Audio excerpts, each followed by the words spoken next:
Hi, and welcome to the Let's K12 Better podcast. This podcast is a project between Mama of All Capes and her kids. Hi! In our podcast, we will cover a variety of subjects involving K-12 education and family life. We will talk about the ways that parents, kids, and educators can improve K-12 education and family life. We encourage you to join our conversation on social media using the hashtag Let's K12 Better. Welcome to episode 18 of the Let's K12 Better podcast. Wait, also guys, wait a second. It's episode 18? Imagine if someone gave you a lemon poppy seed muffin to survive on for the rest of your life. And that was the only thing you were allowed to eat because that's what your parents and their parents ate. Now you only allow your kids to survive on lemon poppy seed muffins for the rest of their lives. To make matters worse, if someone told you blueberry muffins were delicious, you scoffed them and continued to choke down your lemon poppy seed muffins because traditionally, that's all you've known to be good, right, truthful, or the acceptable way. When you do try a blueberry muffin, you refuse to experience it as a blueberry muffin. Instead, you turn it into a weird version of lemon poppy seed muffin, sprinkling poppy seeds and lemon essence on top. This is what we are doing right now. We are choking on one version of history, one version of what is beautiful, one version of what is acceptable, one version of a narrative of how to live. And when we do accept other versions of what is acceptable, beautiful, historically accurate, we force that version to contort itself to fit into the previous narrative that we're so afraid to let go of. Aren't we hungry for something else? Diverse narratives expose us to the breadth of cultures around us, broadening our understanding of what it means to be human in the world. These narratives connect us to each other through experience and thought. Right now, we are in a movement where we are analyzing the stories and perspectives that have been available to us for hundreds of years. These narratives do not serve us anymore. They do not provide us the truths we need to forge bonds across differences. Narratives, the stories we base our understanding of reality on, form at home and at school. We need to acknowledge the power that narratives have in shaping human behavior and human interactions. We must challenge our curriculum, our media, our bookshelves, our religions, our friendships, and our interactions online. Our stories, our narratives, they're not diverse enough, and they do not lend the space to accept the perspectives and grievances of others free from the judgment or narcissism of dominant culture.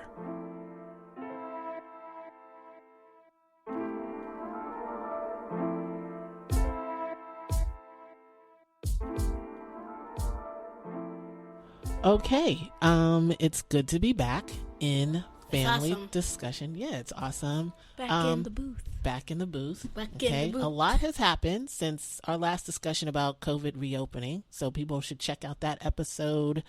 4 episodes before this one. Crazy. And then all the episodes in between.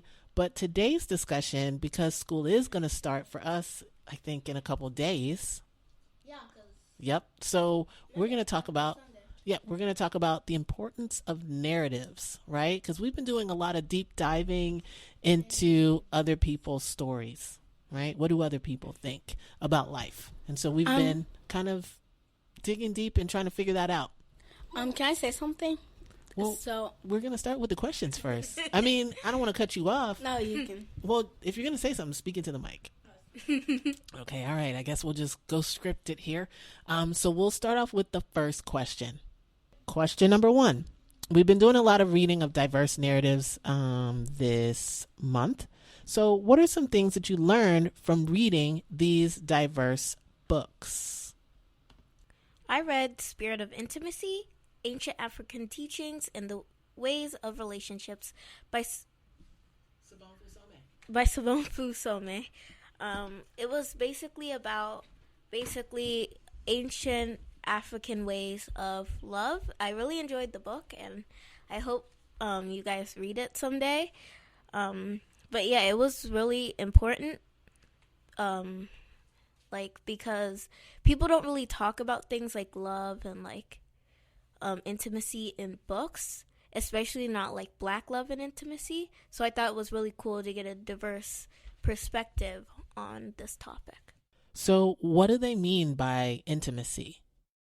So like in the book, they talked a lot about spiritual bonds. So from what I read, I think it's about not exactly love, but intimacy is kind of like forming a spiritual bond with your partner. That's actually kind of cool. That sounds like a good just saying of the word, what you think. Yeah. That's cool. So what are you going to take from this reading to inform the way that you move through the world after reading this book? Well, for a general perspective, like, you need to be open, but you also need to be you need to also hold dear to your goals. Or, like, I guess this probably is a minor spoiler, but there was a part, it's like, when you give birth to your children, you think they're going to carry on your aspirations and goals with their own, because you think that marriage is the sole purpose of having children. But really, it's for happiness and love, so that relationship will fall apart. It kind of, like, you don't want, one, your relationships to fall apart, and two, you don't want, like, this unloving, terrible perspective on life. So how is this like that is actually really cool. So a lot of people do get married for the sake of their kids, or they stay married for the sake of their kids, right? So you're talking about, like, in this book, like, when you get married and when you find your person for the rest of your life, you want to make sure that they have that person that you're with has their goals, right? That you have your goals, and that you allow your children to have their own goals, but you can have goals together. You don't just have to have separate goals, but you can have goals together. You can have personal goals. You can have goals with just you and your partner, just you and your kids. It's just a matter of getting those goals done, being able to not just hang out with your family, but to achieve your goals as well. That sounds like I need to reread that book. Did you enjoy it? Yeah, I enjoyed it very much. That's awesome. That is so awesome. Okay, what about you? What did you read? I read that, like, in the beginning, I think it was a tip different, but they had, like, a talk. Wait, time out. A talk? What book did you even read? The Hate You Give. Well, I mean, no one else that's listening right now knows that you read that book, so you have to be clear. I didn't know it was recording. Yeah, we're recording right now. Wow.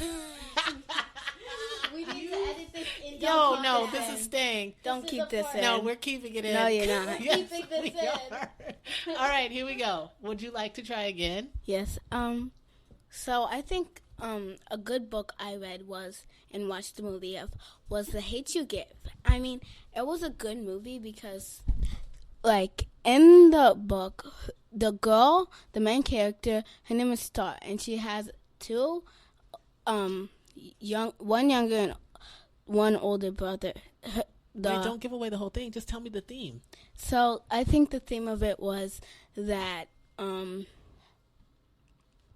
like, what I got from it was you should express how you feel, but you shouldn't be mad at everyone for how you feel. And how is it connected with what's going on today? I think it's connected to what's going on today is, like, what I saw in the movie, a teeny spoiler, but, like, everyone, it was kind of like today, like how everyone was in the streets, like, chanting for the people who were getting killed. So people were protesting police violence? Like now. Like right now.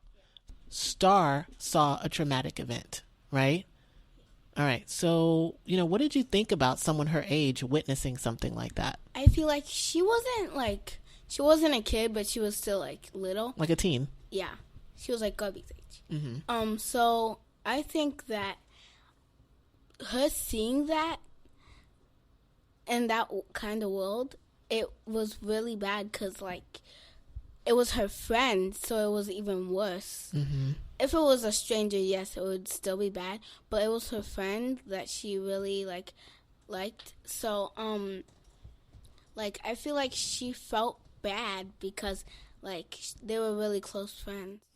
So, does a story like this, would a story like this help people to understand the perspectives of people who are going through police violence or police brutality? I feel like yes, because it happened to the guy, and maybe they felt bad because that happened, even though it's a movie, but it still shows the main thing. Okay, the main theme. Yeah. Yeah. And I have another question for you. You're 9, right? Yes. So was this book appropriate? What, or some people might oh my God, this is inappropriate for. I feel what did you think? I feel like even though I'm 9 years old, it's still good to learn that it's bad rather than. What's bad? Police violence is bad rather than chanting, yeah, that's good, or something like that, because all that's going on right now is really bad. Why is it bad? Because innocent people, that probably didn't get a trial, were just killed because they didn't know what to do, or Who didn't know what to do? The people who got shot or killed, they didn't know what they were doing wrong, or maybe they did, but they didn't get a trial. So you're saying that even if someone did something wrong, they didn't get to speak or have a voice. You're bringing up some really good points. And I'm actually really glad that you read this book and saw the movie. So, what did you read? I read We Should All Be Feminists by Chimamanda Adichie. Cool. So can you tell me a little bit about feminism? Feminism is advocacy or being an advocate for women's rights. Can a man be a feminist? Yeah. Why? Because you don't have to be a woman to advocate for women's rights. You can also be a man, non-binary, anything. Why would you, as a man or a non-binary person, or even as a woman, want to advocate for women's rights? Because we want to make sure there's equality in the world. Why? Because otherwise it wouldn't be fair. Why does that matter? Because if it's not fair, people start complaining. So women are complaining right now? All the time, because it's not fair. Okay, cool. So I have another question for you. Have you heard of intersectional feminism? No. Okay, so Kimberly Crenshaw came up with the term intersectionality, which a lot of people misuse. Intersectionality is essentially the layers of oppression on top of a person's identity. So the oppression that comes with race, the oppression that comes with gender and sexuality. So if you were a Black queer woman, essentially intersectionality is talking about all the different ways in which oppression meets you each day in different scenarios. So when we talk about feminism, what do people generally think of when they think of feminism? They usually think of a white woman. Okay, and so why would intersectional feminism be a good idea? Because it's not just white women, it's also Black women, women of color, because as you said about oppression, each race comes with their own layer of oppression. Okay. All right. That's cool. Okay. So, why is it important to read stories about Black and non-Black people of color, or even by Black and non-Black people? It's important because, one, we should learn about culture and what they do as culture, and learn their point of view and what they're going through. How does that help us? How does learning someone else's culture and point of view help? Because if we just say something mean to them, right,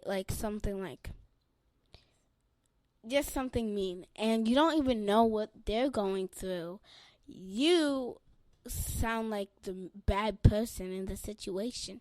So learning about perspectives of other people or reading narratives about Black and non-Black people can give you insight into who they are and what they're experiencing? Yes. Okay. All right, cool.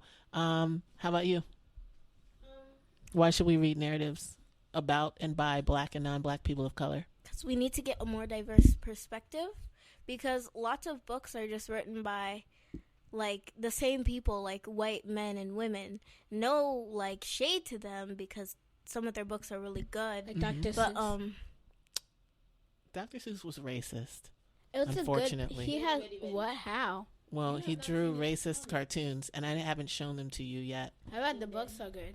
Well, the books are great, and they're a great way to read, but he definitely has had some. Yeah, it's time for. Yeah, it's very I didn't know. questionable. I'm sorry. No, but now you do know, right? And hey, now everybody listening also knows. Okay, so let your sister finish her point.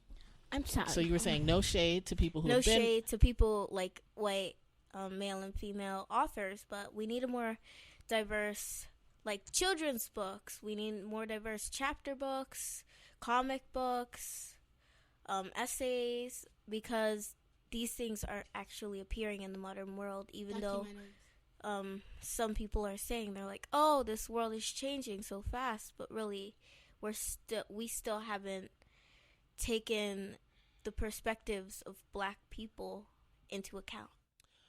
Interesting. So when people are saying that the world is changing so fast, do you think that the world is changing so fast, or do you think that their understanding of the world is changing so fast? I feel like it's a little bit of both, because if you think about it, yes, like I previously stated, like you need to take into account the minds of the Black people and the women and the people of color, because they might not have the same perspective of you. When you say the world is changing so fast, it could be your perspective of the world, or it could be like technology. You don't know what they're specifically talking about, so it's kind of like they're kind of giving a broad example. Okay, cool. So if you didn't know about something before and now you're aware of it, in your mind you might say, oh my God, the world is changing so fast. But those people who've been living those experiences, is the world changing for them, or is that just how it is? It stays the same because like even though you think it's changed, it's been the same for them for like their whole life.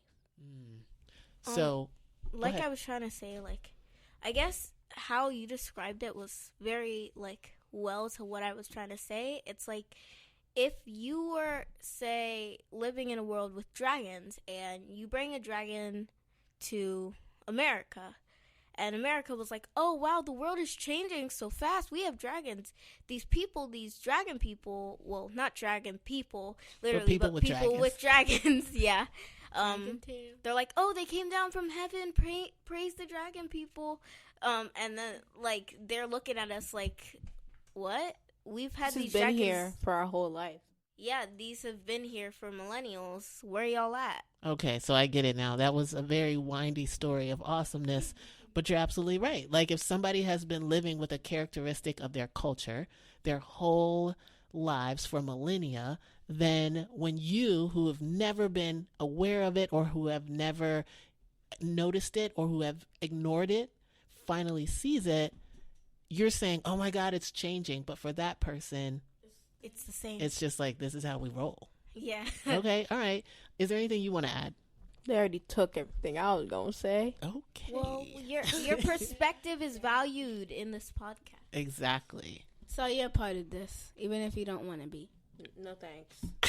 Okay, stop. So I've been talking a lot about culturally relevant teaching and culturally relevant pedagogy. And I've been just kind of thinking like, what are some practical ways that teachers can incorporate narratives and cultures and experiences and stories that are diverse into their classroom practices? So like, your sister's going to go first, but like, what can teachers do this year to incorporate the narratives of Black and non-Black people of color in the curriculum? They can read books about Black people. And when I say that, I don't mean read just any book. I mean read books about kids who black kids who live in the suburbs having a normal life, going to school, not just slavery.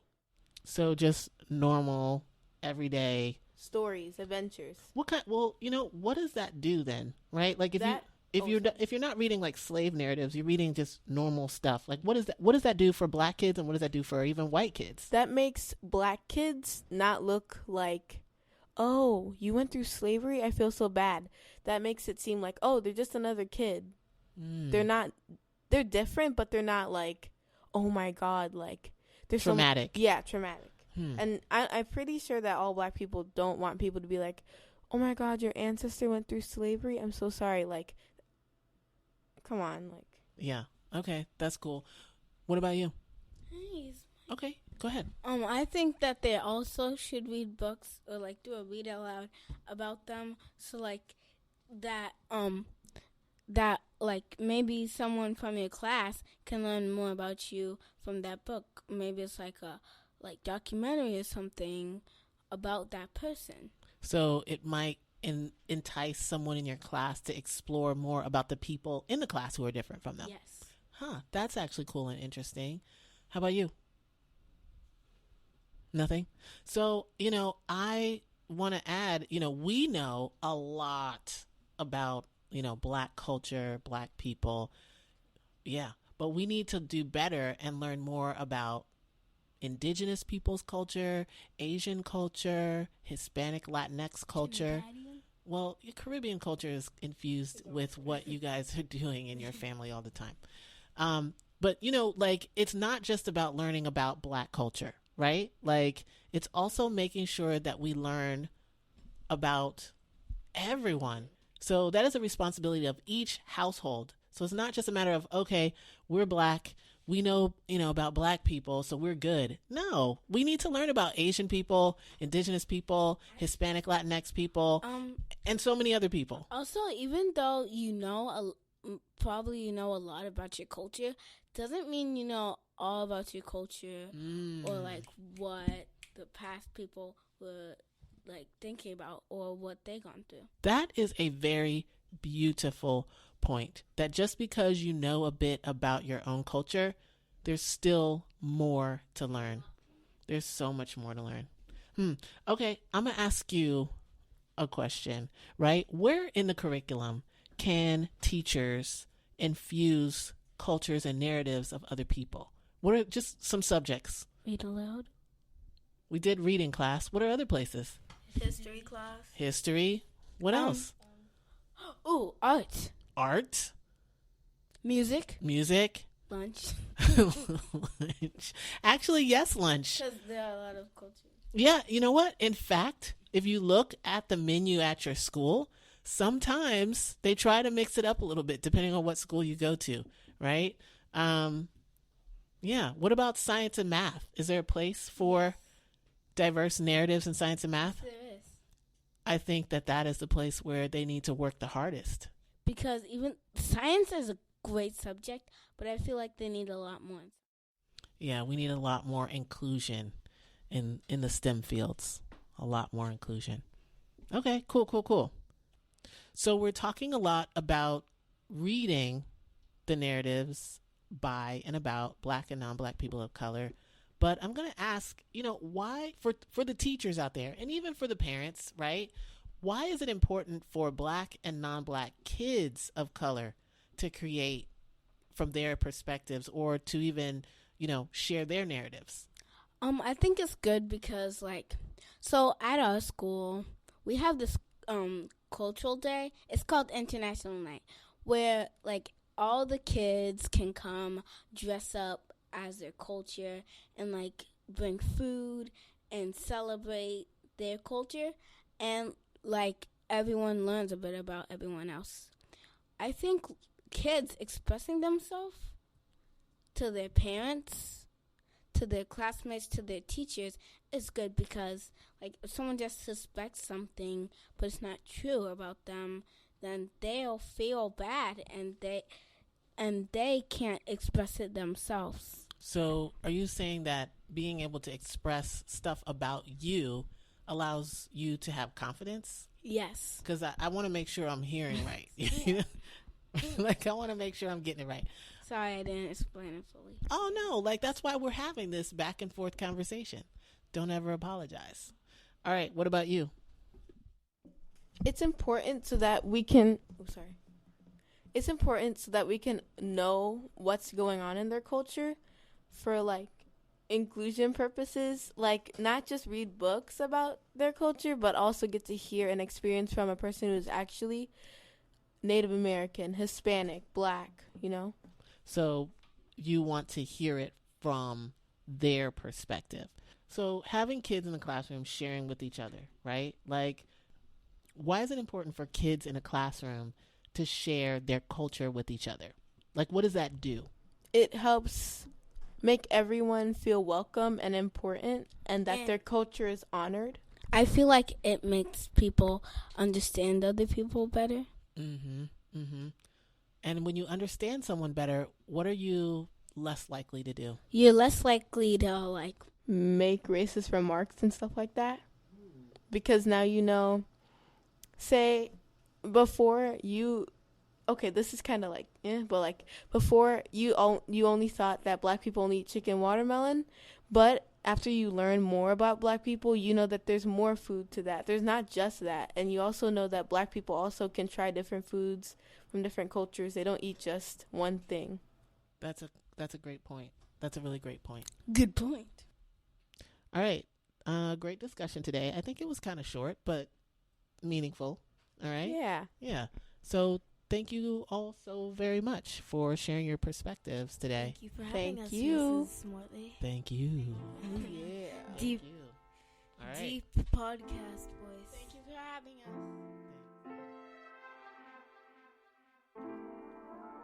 The narratives we read reinforce whose voice is important and whose voice is not. This fall, we challenge parents and educators to incorporate diverse perspectives and narratives into everything that they do. Check out the work of Gloria Ladson-Billings' Culturally Relevant Teaching, which is a pedagogical practice for not only celebrating diversity, but most importantly, it centers the perspectives of diverse students in their learning and then challenges them to address the inequities that they see. This practice isn't just for Black and non-Black students of color, but also is an important pedagogical practice for white kids too, as they need to become more culturally competent in cultures other than their own, or what we all perceive as the normal culture. How can we elevate Ladson-Billings' framework in all subject areas and in our homes? If you have any cool epiphanies you'd like to share, please leave them in the comments or share them with us on social media. Okay. Pedagogical. Come on, girl. Pedagogical. Pedagogical.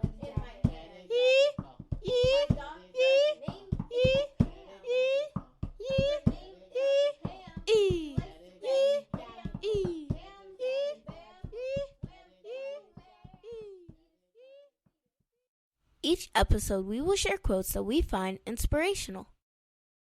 Lizzo is an American singer, rapper, songwriter, actress, and flautist. Her quote, "Boss up and change your life." Gloria Ladson-Billings is a American pedagogical theorist and teacher educator. Her quote, "We are not in this fight to win. We are in this fight to struggle."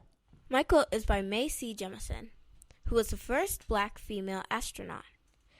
My quote is, "Don't let anyone rob you of your imagination, your creativity, or your curiosity.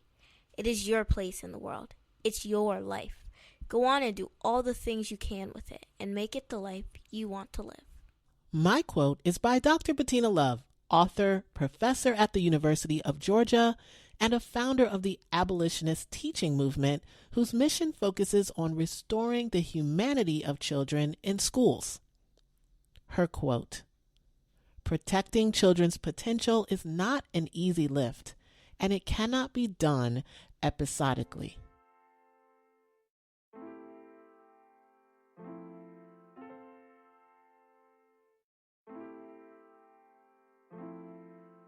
Thank you for listening to the Let's K12 Better podcast. If you enjoyed this episode, please rate, review, and subscribe. We want to hear from you. Connect with us on social media at Let's K12 Better on all social media platforms, or connect with me on Twitter and Instagram at Mom of All Capes. You can find our podcast on your favorite podcasting app. And don't forget to rate and review this podcast. Your stars help us go far. See you next time.